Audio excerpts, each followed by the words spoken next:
If you're not where you want to be in life right now, it's not because of the economy, it's not because of your boss, and it's not because you haven't caught your big break yet. It's because you've been lying to yourself every morning for years. You tell yourself you'll start tomorrow, you'll exercise next week, you'll read that book next month, you'll work on your goals next year. Meanwhile, the people who are getting the results you want or doing what you keep promising yourself you'll do someday, they're not waiting for motivation.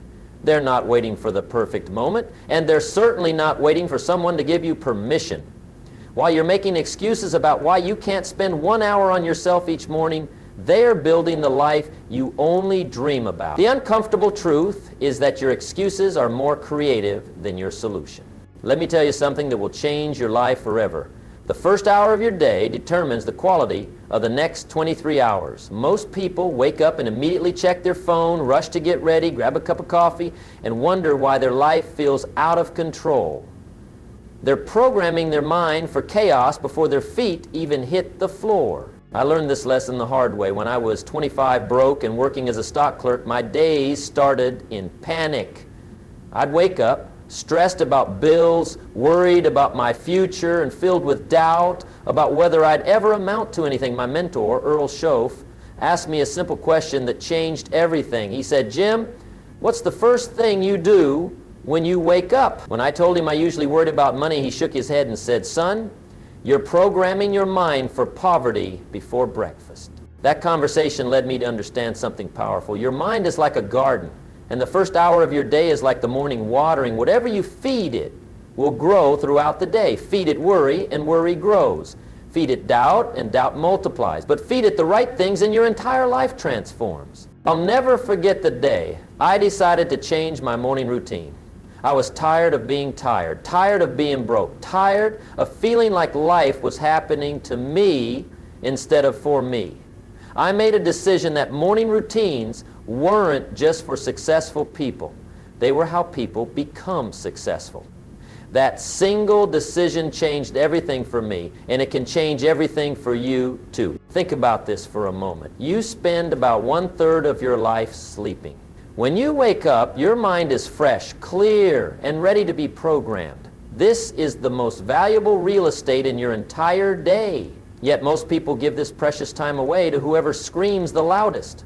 The news media gets it, social media gets it, other people's emergencies get it.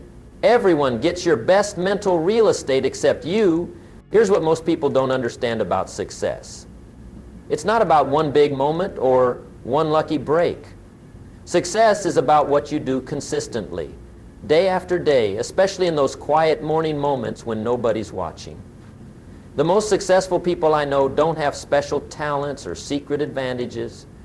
They have better morning routine. I've studied successful people for over 40 years. Millionaires, business leaders, athletes, artists, and people who've achieved extraordinary things in ordinary circumstances. They all have different backgrounds, different skills, and different opportunities, but they all have one thing in common. They guard their mornings like their life depends on it, because it does. Your brain is incredibly powerful, but it's also incredibly programmable. Every morning you have a choice. You can program it for success or program it for struggle. You can rewire it for abundance or let it stay wired for scarcity. The choice is always yours, but you have to make it consciously, deliberately, and consistently. Most people let their mornings happen by accident. They wake up whenever they wake up. They do whatever feels urgent. They react to whatever shows up first. Then they wonder why their whole life feels random and out of control. Your morning sets the tone for your entire day, and your days determine your entire life. Today I want to share with you 5 simple things you can do every morning that will completely rewire your mind. These aren't complicated strategies or expensive programs. They're simple practices that anyone can do, but most people won't. That's why most people live ordinary lives while a few live extraordinary ones. But before I share these 5 practices, let me warn you about something. Knowledge without application is worthless. Information without implementation changes nothing. You can learn these 5 things, understand them completely, and even teach them to others. But if you don't do them consistently, they won't work for you. Success requires action, not just information. The first thing you must do every morning is feed your mind with something valuable. I call this mental nutrition, and it's just as important as physical nutrition. Maybe more important. Your mind is hungry when you wake up.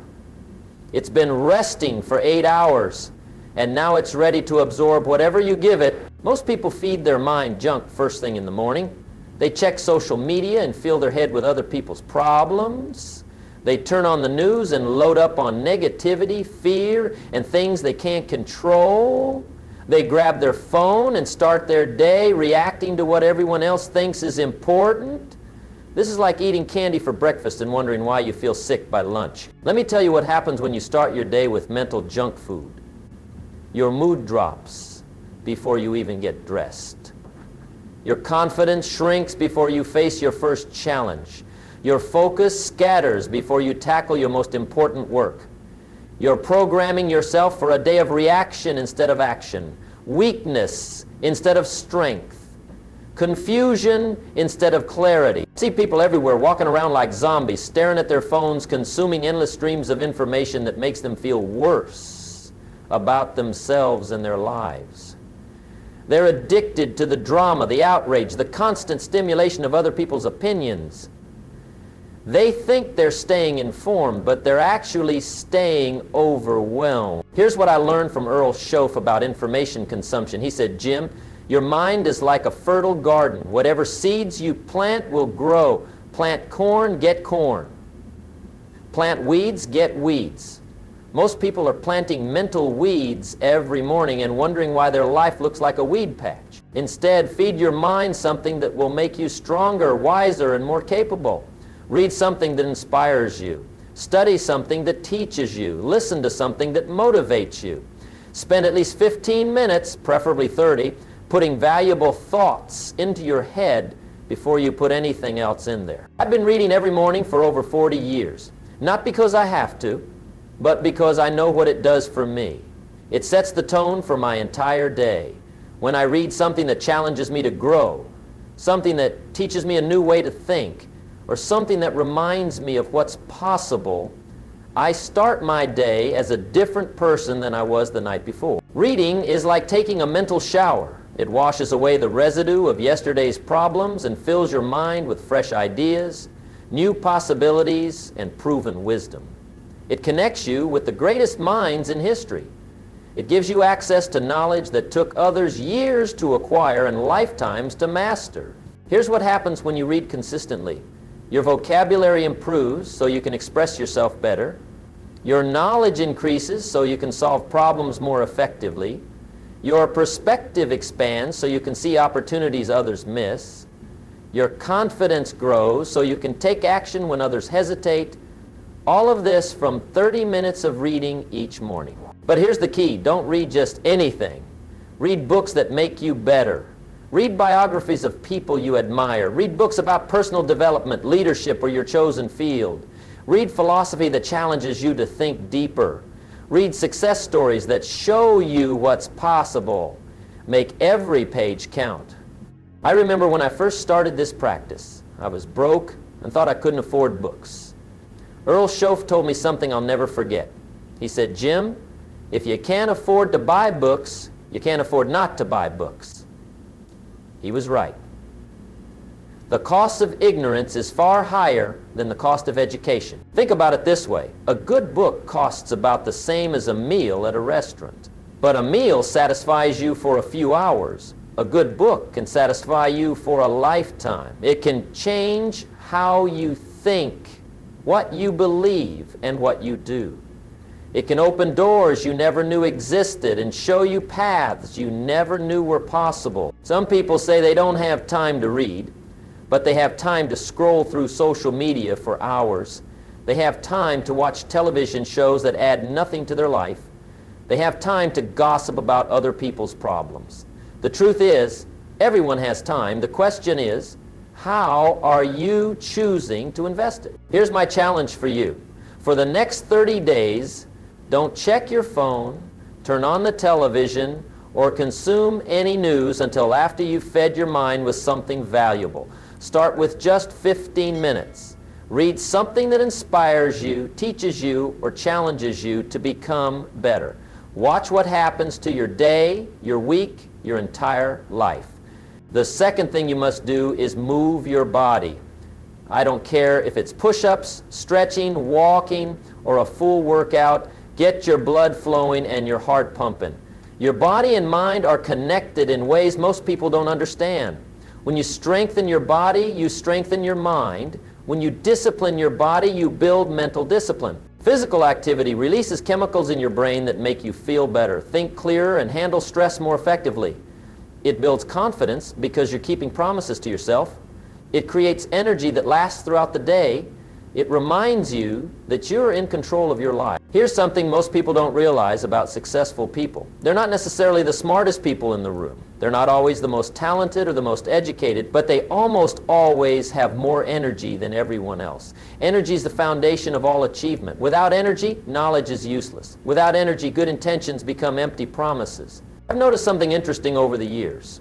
The people who exercise regularly seem to handle pressure better than those who don't. They stay calm in crisis situations. They think more clearly under stress. They bounce back faster from setbacks. It's not just because they're physically stronger. It's because they've trained their mind to push through resistance. Every time you exercise when you don't feel like it, you're building mental toughness. Every time you complete a workout when you'd rather stay in bed, you're proving to yourself that you can do hard things. This confidence carries over into every area of your life. You start believing you can overcome any obstacle, achieve any goal, become any person you decide to become. You don't need a gym membership or expensive equipment. You can do jumping jacks in your living room. You can walk around your neighborhood. You can stretch on your bedroom floor. You can do push-ups against the wall. You can run up and down your stairs. The key is consistency, not intensity. Start small and build gradually. 5 minutes is better than 0 minutes. I remember when I first started exercising regularly. I was out of shape and embarrassed about how weak I'd become. I could barely do 10 push-ups without getting winded. But I made a commitment to myself. I would do something physical every morning, even if it was just for 5 minutes.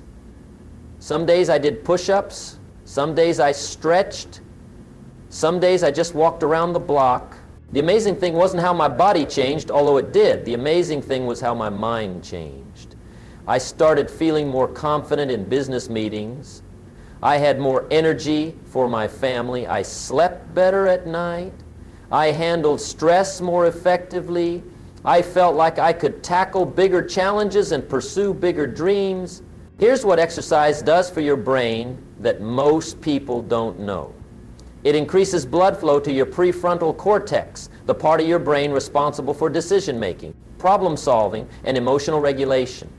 It releases endorphins, which are natural mood elevators. It reduces cortisol, the stress hormone that clouds your thinking.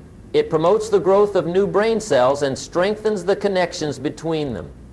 I've exercised almost every morning for decades, not because I love it every day, but because I love how it makes me feel and think. When I exercise in the morning, I'm sharper in meetings, more patient with people, and more creative in my work.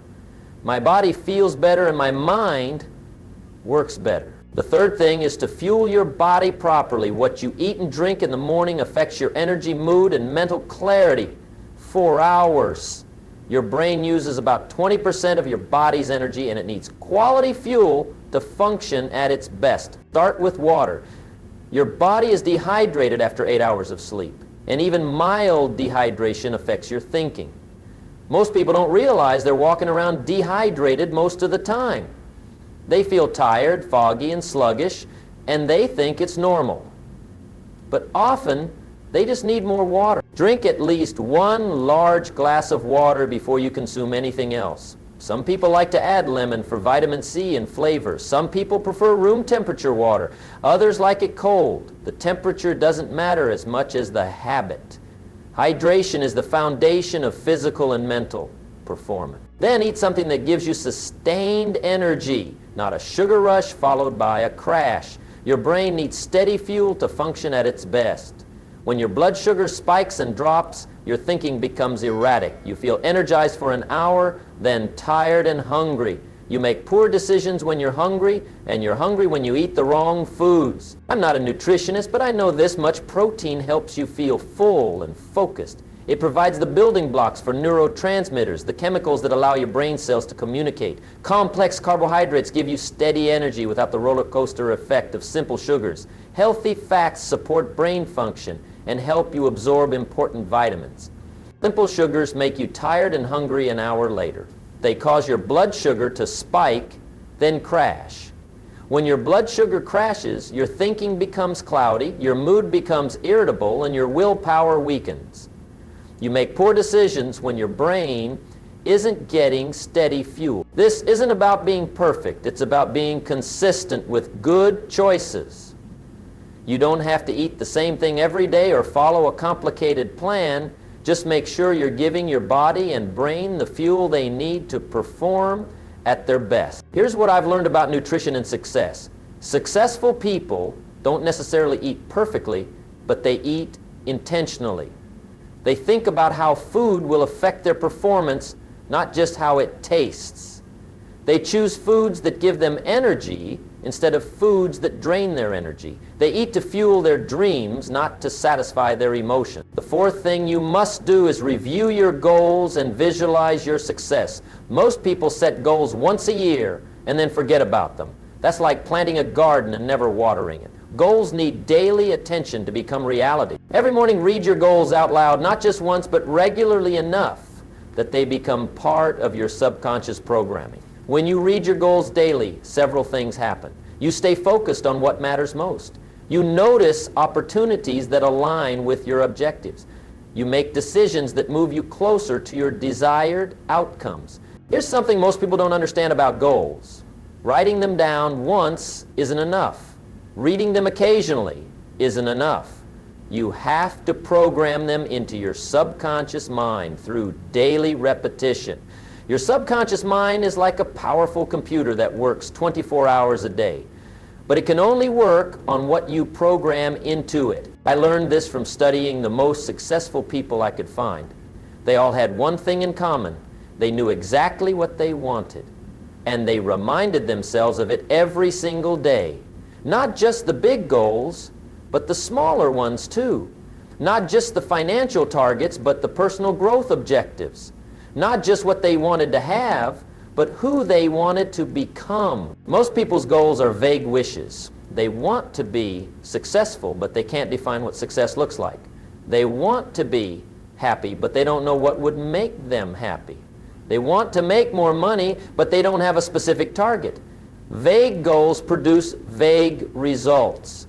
Specific goals produce specific results. Your goals should be written down, specific, measurable, and reviewed daily. They should include deadlines and action steps. They should be challenging enough to inspire you, but realistic enough to achieve. They should be your goals, not someone else's expectations for you. But don't just read your goals, see them happening in your mind.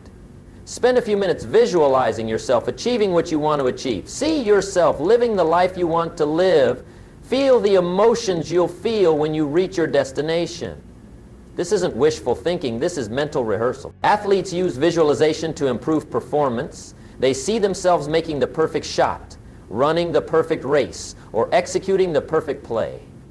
Surgeons use it to practice complex procedures in their mind before they perform them. Successful people use it to program their minds for success. When you visualize consistently, something amazing happens. Your brain starts to believe that what you're seeing is real. It begins to look for ways to make your mental pictures become physical reality. It notices opportunities that support your goals. It gives you ideas for achieving what you want. It builds confidence in your ability to succeed. I've been doing this practice for so long that my goals feel more real to me than my current circumstances. When you program your mind consistently with clear pictures of what you want, you start moving toward those pictures automatically. Your behavior changes. Your decisions improve. Your confidence grows. But here's the key to effective visualization. Don't just see the end result. See yourself doing the work necessary to achieve the result. See yourself taking the actions, making the calls, having the conversations, and overcoming the obstacles. See yourself being the person you need to be to achieve. The fifth and most important thing is to practice gratitude and positive self-talk. How you talk to yourself determines how you feel about yourself. And how you feel about yourself determines what you do with yourself. Start each day by acknowledging what you're grateful for, not just the big things, but the small things too. Your health, your family, your opportunities, your ability to learn and grow. Gratitude changes your entire perspective. When you focus on what you have, you attract more good things into your life. When you focus on what you lack, you attract more problems. Gratitude is like a muscle. The more you exercise it, the stronger it becomes. The stronger it becomes, the more you notice things to be grateful for. Most people take their blessings for granted until they lose them. Don't wait until you lose something to appreciate it. Appreciate it now while you still have it. I've met people who have very little but are incredibly happy. I've also met people who have everything but are miserable. The difference isn't what they have. The difference is what they focus on. Happy people focus on what they have. Unhappy people focus on what they lack. Here's what happens when you practice gratitude consistently. Your mood improves. Your relationships get better. Your health benefits. Your work performance increases. Your creativity expands. Your problems seem smaller. Your opportunities seem bigger. Your life becomes more enjoyable. Then talk to yourself the way you would talk to someone you care about. Encourage yourself. Remind yourself of your capabilities. Acknowledge your progress. Affirm your commitment to growth and success. Your self-talk becomes your reality, so make it positive and powerful. Most people are their own worst enemy. They talk to themselves in ways they would never talk to a friend. They criticize themselves constantly. They focus on their mistakes instead of their progress. They remind themselves of their failures instead of their successes. They program themselves for mediocrity instead of excellence. I learned this from studying successful people. They all have something in common. They talk to themselves better than unsuccessful people do. They encourage themselves instead of criticizing themselves. They focus on possibilities instead of problems. They program their minds for success instead of failure. Your self-talk is the most important conversation you'll have all day. It determines your mood, your confidence, your actions, and your results. Make sure it's working for you, not against you. Make sure it's building you up, not tearing you down. Here's what happens when you combine all 5 of these practices. Reading feeds your mind with valuable information. Exercise strengthens your body and builds discipline. Proper nutrition gives you sustained energy and mental clarity. Goal review and visualization program your subconscious for success. Gratitude and positive self-talk create the right emotional state for achievement. These 5 practices work together like instruments in an orchestra. Each one is valuable by itself, but together they create something beautiful and powerful. They rewire your brain for success, happiness, and achievement. Now, I know what some of you are thinking. Jim, this sounds like a lot to do every morning. I don't have time for all of this. Let me tell you something about time. You don't find time for what matters. You make time for what matters. And nothing matters more than programming your mind for success. These 5 practices take about an hour total. Reading for 30 minutes, exercise for 15 minutes, proper breakfast for 10 minutes, goal review and visualization for 5 minutes. That's 1 hour out of 24. Most people spend more time than that watching television or scrolling through social media. But here's the real truth about time. When you start your day with these practices, you don't lose time, you gain time. You think clearer, so you make better decisions faster. You have more energy, so you get more done. You're more focused, so you waste less time on things that don't matter. You're more confident, so you take action instead of hesitating. The investment you make in your morning routine pays dividends all day long. It's like compound interest for your personal development. Small actions taken consistently create extraordinary results over time. I want to challenge you to try this for 30 days. Not 30 days of perfection, but 30 days of consistent effort. Some mornings will be better than others. Some days you might only have time for 3 of the 5 practices. That's okay. Progress, not perfection, is the goal. Here's what will happen if you accept this challenge. The first week, you'll feel different. You'll have more energy, think more clearly, and feel more positive about your life. The second week, other people will start noticing changes in you. You'll be more confident, more focused, and more optimistic. The third week, you'll start seeing results in your work, relationships, and personal goals. By the fourth week, you won't want to stop because you'll realize you've found something powerful. But here's the warning. This only works if you work it. These aren't magic formulas that work by themselves. They're tools that become powerful when you use them consistently. You can't read about exercise and get stronger. You can't think about gratitude and feel grateful. You have to do the work. Most people know what to do, but don't do what they know. They collect information, but don't apply it. They attend seminars, buy books, and make plans, but they don't change their daily habits. Don't let that be you. Take what you've learned today and use it tomorrow morning. Your life will change when your mornings change. Your mornings will change when you decide they must change. That decision is the starting point of all achievement, all success, and all personal transformation. I've shared with you today what took me years to learn and decades to master. These 5 morning practices have been the foundation of every success I've achieved, every goal I've reached, and every dream I've turned into reality. They can do the same for you, but only if you make them part of your life. The alarm clock will ring tomorrow morning just like it always does, but tomorrow morning can be different if you decide to make it different. You can wake up and do what you've always done, or you can wake up and begin the process of becoming who you've always wanted to be. The choice is yours. The power is in your hands. The time is now. Your extraordinary life is waiting for you on the other side of an extraordinary morning routine. Don't let another day pass without taking action on what you know is right. Start tomorrow. Start with just one of these practices if you have to, but start. Your future self will thank you for the investment you make in these quiet morning moments. This is me reminding you that you have the power to change your life by changing your mornings. The question is, will you use that power? Your success starts tomorrow at sunrise. Make it count.